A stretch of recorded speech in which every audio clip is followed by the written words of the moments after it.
Los saludamos en el amor de nuestro Señor Jesucristo.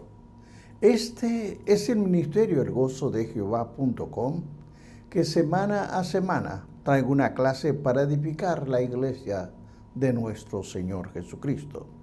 Hoy vamos a continuar con el libro de Hebreos capítulo 12, versículo 4. Vamos a entender mejor a través de estas clases nuestra Biblia. La palabra de Dios la leo a la gloria del Padre, del Hijo y del Espíritu Santo. Porque aún no habéis resistido hasta la sangre, combatiendo contra el pecado, y habéis olvidado la exhortación que como hijos se os ha dirigido. Hijo mío, no menosprecies la disciplina del Señor, ni desmayes cuando eres reprendido por Él, porque el Señor, al que ama, disciplina, y azota a todo el que recibe por hijo. Si soportáis la disciplina, Dios os tratará como hijos. ¿Por qué? Porque el Hijo es aquel a quien el Padre no disciplina. Amén. Padre de la gloria, vengo delante de tu presencia, Señor, dándote gracias por la oportunidad que me das de explicar esta clase. Te pido que el Espíritu Santo ponga palabra en mi boca para poder discernir toda esta clase. Todo te lo pido en el nombre de tu Hijo amado, Jesucristo. Amén. Hermanos, a esta clase la he titulado La disciplina de Dios, parte 1. Cuando vemos y estudiamos esta clase, esta carta que se escribe es dirigida a los hebreos, a todos esos judíos que están sufriendo persecución. Ellos están sufriendo. ¿Por qué sufren estas personas? Por su ruptura con el judaísmo, sus amigos, con sus familiares, los cuales se le ofendían porque le habían dado la espalda a las tradiciones y a los usos religiosos en que habían nacido y crecido. Eran sus perseguidores. Les dice a los lectores que recuerden. Vaya entendiendo esta clase. No cierre su Biblia. Hebreos capítulo 10, versículos 32 y 33 nos dice, pero trae a la memoria los días pasados en los cuales, después de haber sido iluminados, sostuvieron un gran combate de padecimientos. Por una parte, ciertamente, con vituperios, tribulaciones, fueron hechos espectáculos, y por otra parte, llegaron a ser compañeros de los que estaban en una situación semejante. Ahora, vamos a entender esta parte. Hasta que los judíos incrédulos que estaban en la iglesia habían sufrido porque se les asociaba con los cristianos. Esta aflicción en gran parte había tomado en forma de una presión económica y social, aunque algunos de ellos terminaron encarcelados, de acuerdo al libro de los Hebreos, capítulo 10, versículo 34. Debemos imaginar los argumentos que oyeron para rechazar la nueva fe. Miren en lo que se metieron. Se hicieron cristianos y todo lo que han tenido son problemas. Han tenido críticas, dificultades y sufrimientos. Han perdido a sus amigos, a sus familias, sus sinagogas. Han perdido sus tradiciones y sus herencias. Todo lo perdieron por venir al cristianismo. Como hemos visto, aquellos que habían hecho confesión de fe estaban en peligro de volver al judaísmo, es decir, a la apostasía. Por esta presión, los creyentes verdaderos estaban en peligro de que su fe se debilitara seriamente, practicando los nuevos rituales y ceremonias del antiguo pacto. Hermano, esto es serio. Esta es la dificultad que ellos tenían. Habían salido de lo que estaban llevando del Antiguo Testamento, sus tradiciones, ahora entraban en lo de Jesús. Tal vez algunos creyentes se preguntarían, ¿por qué estamos sufriendo? Tanto si Dios es un Dios de poder, de paz, porque estamos obteniendo la victoria sobre nuestros enemigos. En lugar de que sean ellos que estén pretendiendo llevar la delantera, ¿dónde está el Dios que supuestamente suplirá todas nuestras necesidades? Nos respondiera las preguntas y llenaría nuestras vidas. ¿Por qué cuando nos volvimos al Dios de amor, todos empezaron a odiarle?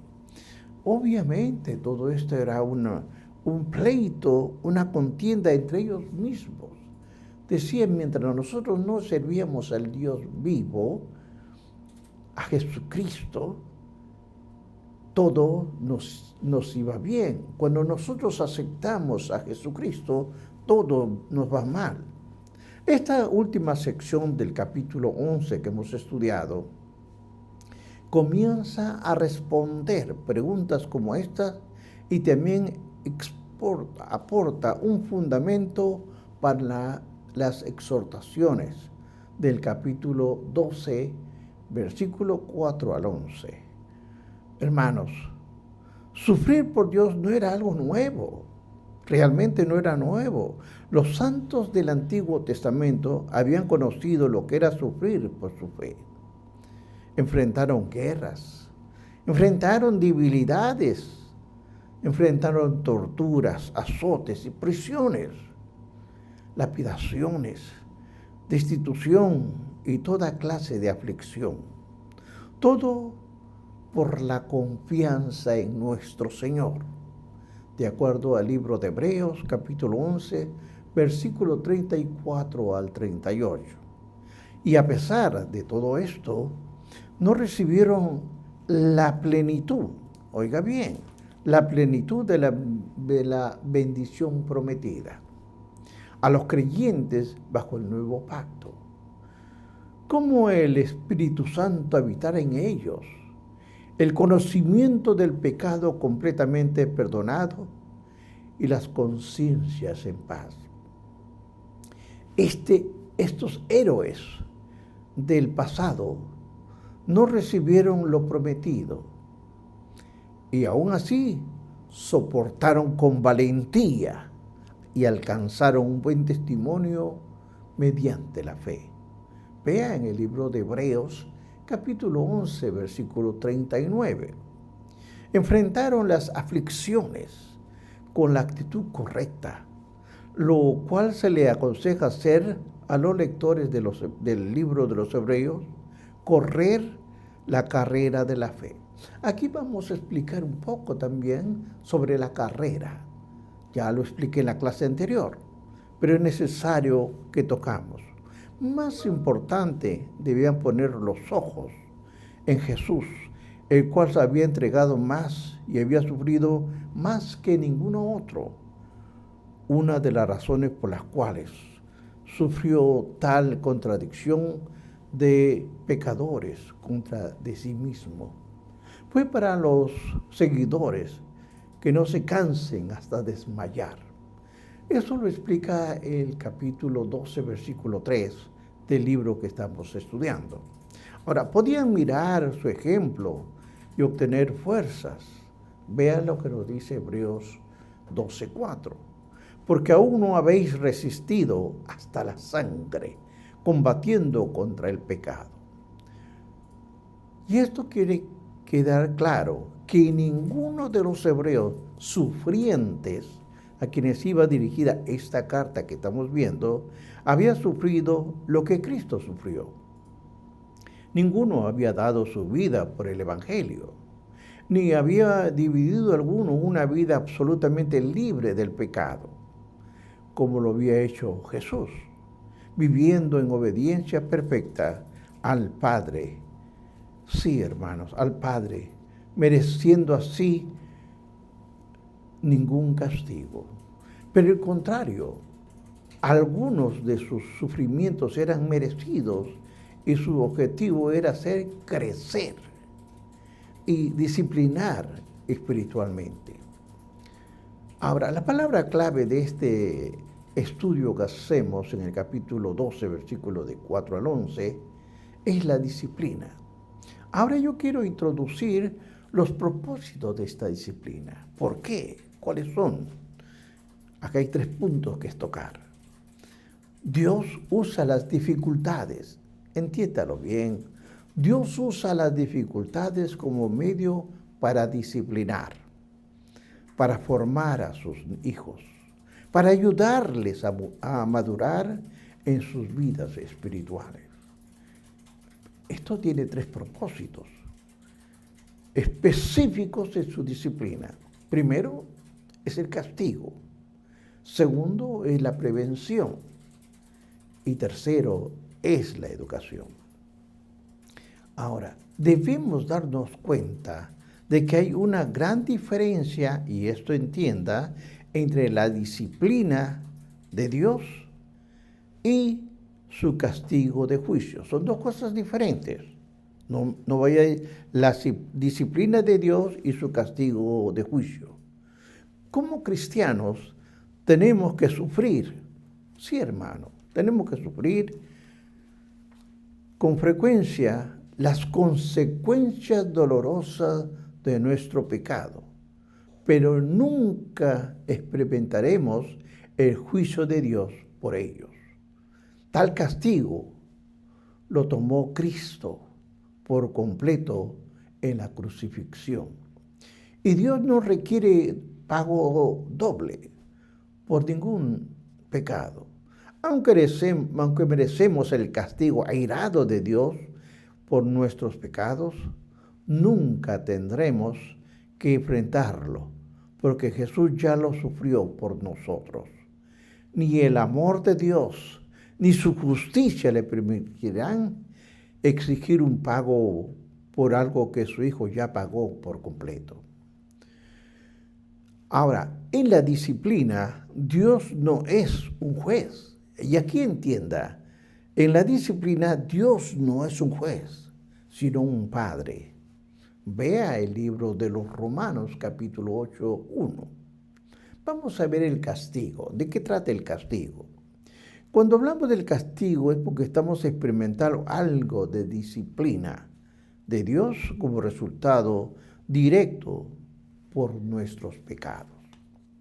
Pero el castigo es correctivo. Mire, este castigo es correctivo, no de juicio.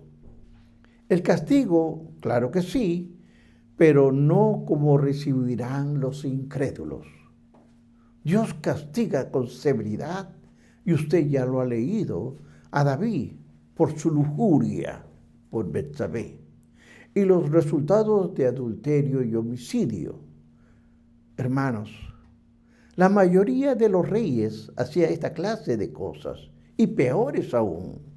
Se consideraba un privilegio que tenían los jefes reales, pero sin importar lo que alguna cultura tolerará.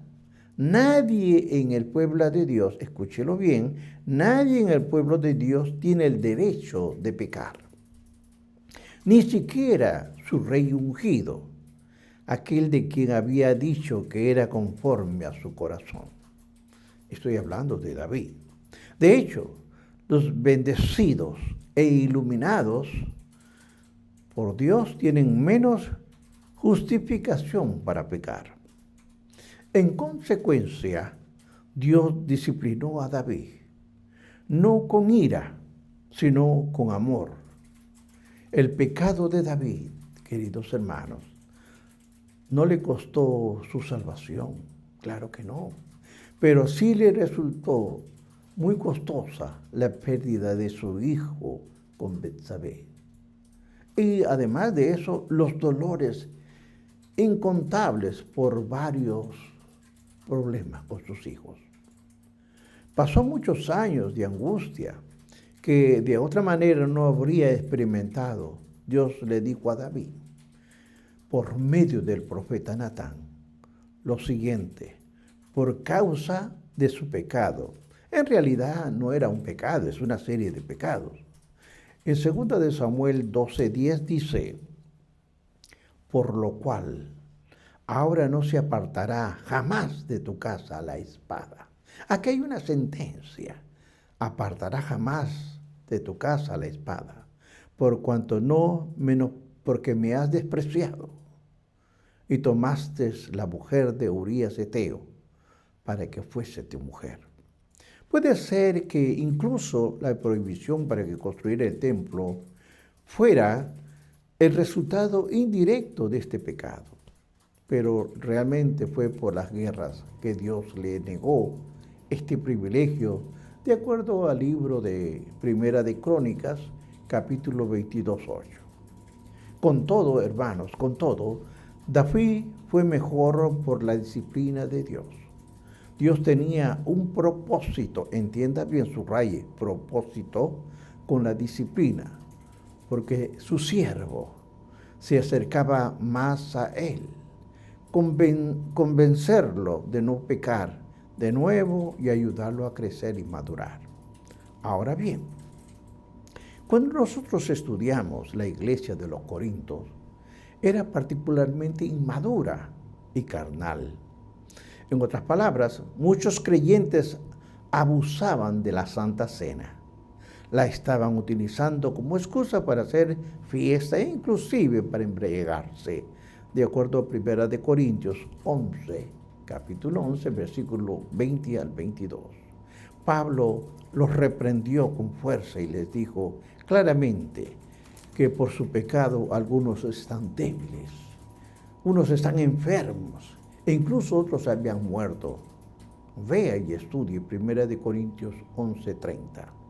El Señor nos está disciplinando, y entienda bien, el Señor nos está disciplinando para que resultaran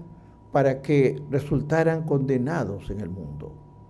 Cuando disciplinamos a nuestros hijos, aún peor las cosas serias, no lo expulsamos de la familia, les disciplinamos para corregir su comportamiento, no para repudiarlos.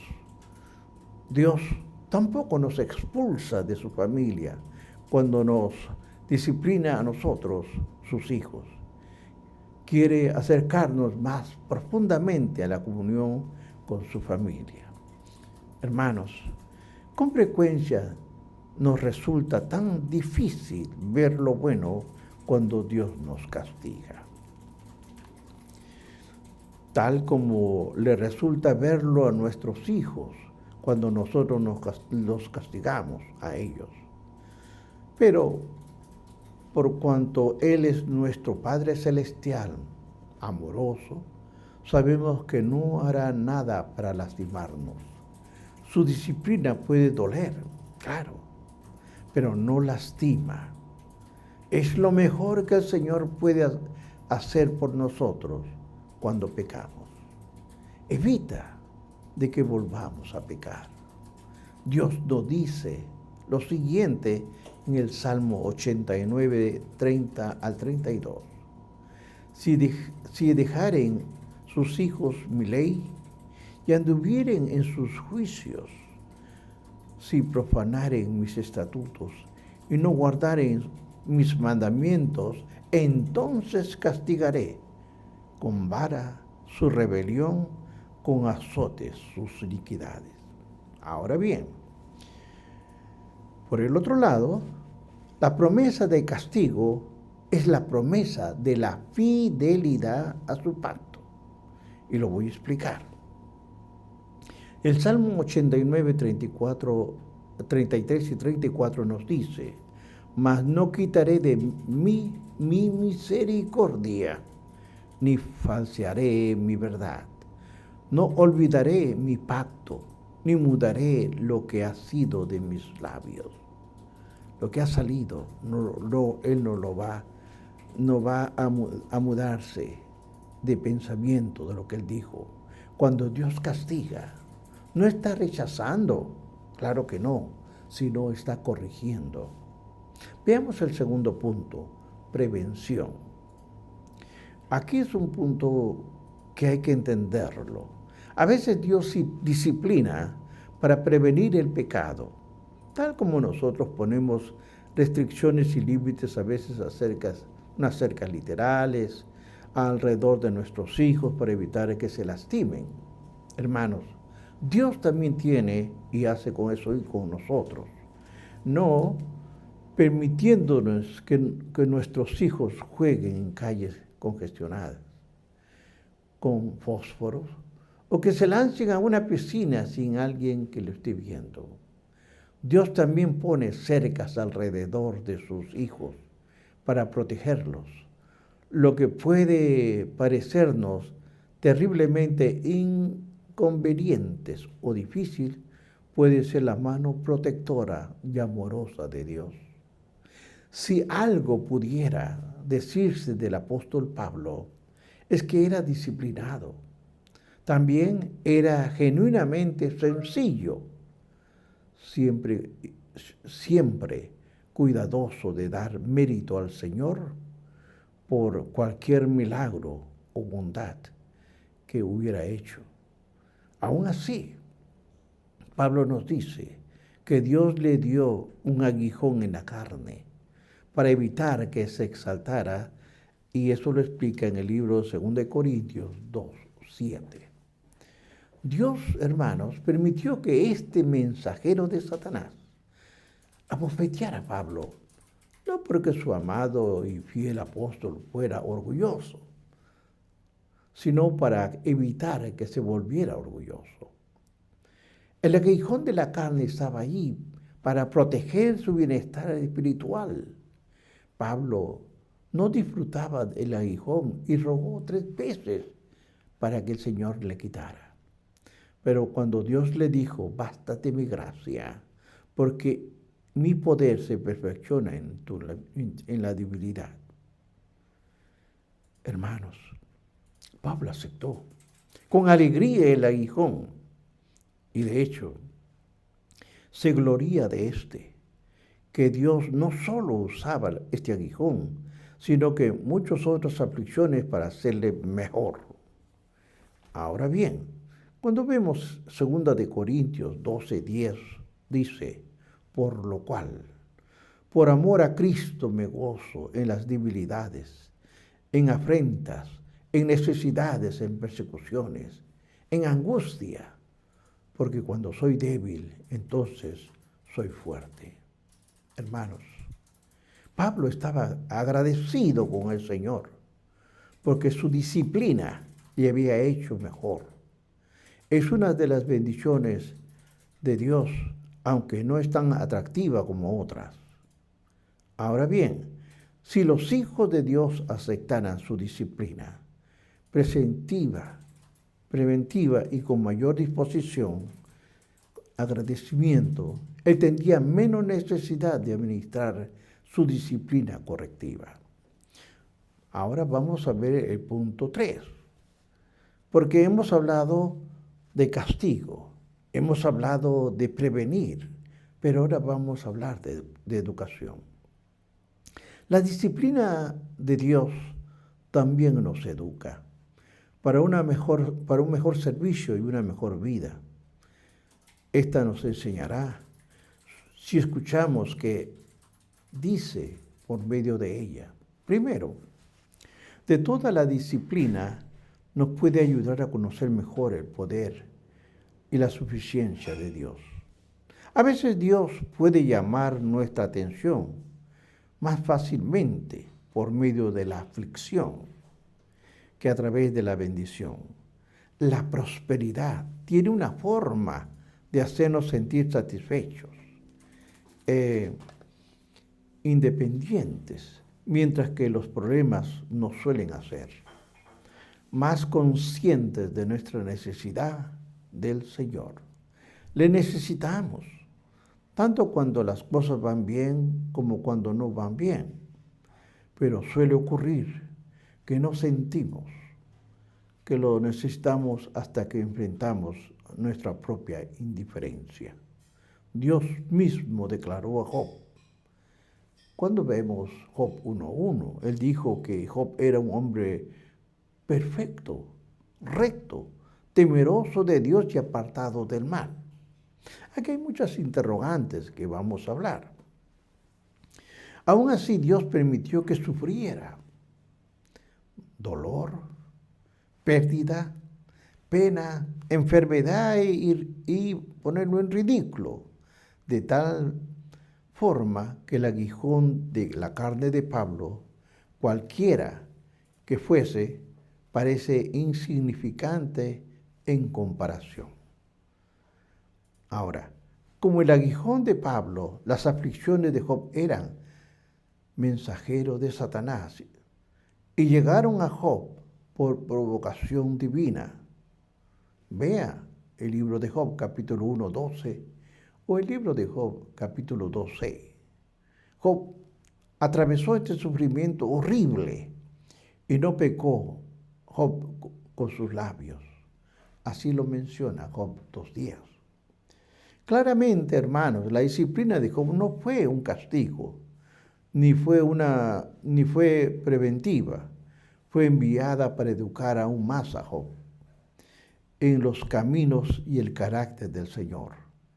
Fue un proceso lento, es verdad. Job no pecó durante todo su sufrimiento, pero no entendía por qué del sufrimiento.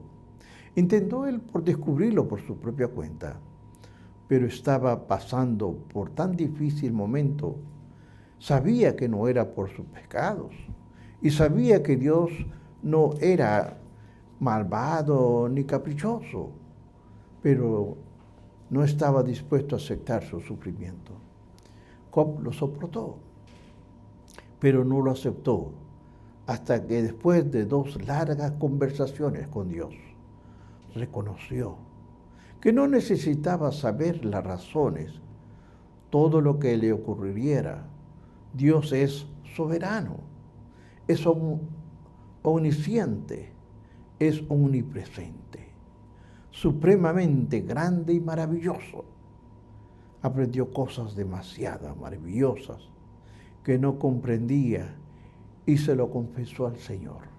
Mire lo que le dice Job al Señor. De oídos te había oído, mas ahora mis ojos te ven. Por tanto, me aborrezco y me arrepiento en polvo y ceniza. A través de su gran y al parecer interminable sufrimiento, Job estuvo una maravillosa perspectiva de Dios.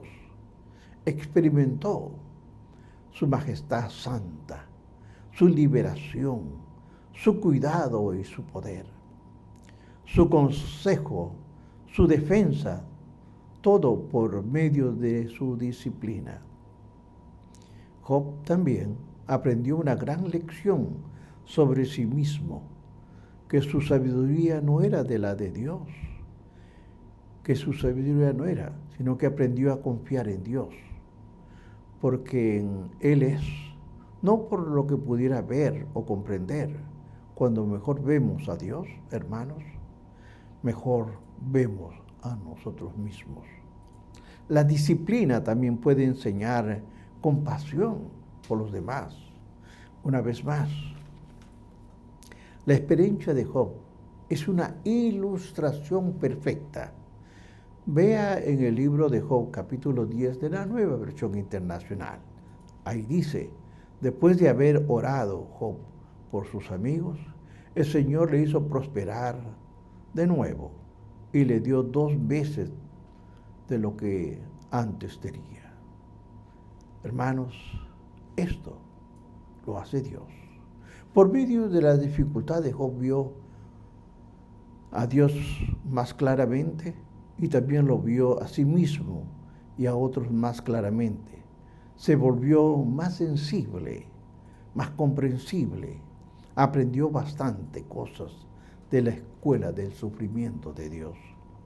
Cuando tenemos dificultades, hermanos, cuando tenemos problemas, angustias, deberíamos preguntarnos mejor aún, pedirle a Dios que nos muestre si estamos siendo disciplinados, como castigo o prevención o educación.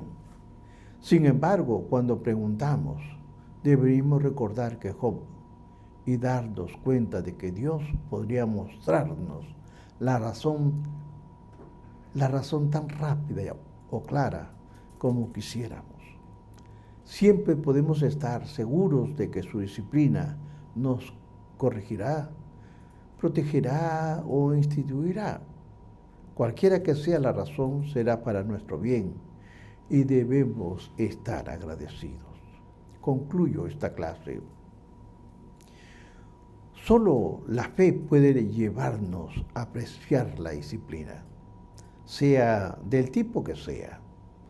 Estamos en condiciones de ver lo que pasa del escenario en el sufrimiento de Job, porque las Escrituras proporcionan un retrato vivido, sí, hermanos, de la actuación tanto de Satanás como de Dios. Pero Job tenía ese conocimiento, hasta donde podemos decir, por el relato bíblico, Job murió sin saber exactamente por qué había sufrido tanto. Cuando finalmente reconoció la soberanía, la omnipotencia, la bondad de Dios, en todo por la fe, pudo ver a Dios con más claridad. Y él lo explica en el libro de Job 42:5. Pero no vio los porqués y los motivos con más claridad.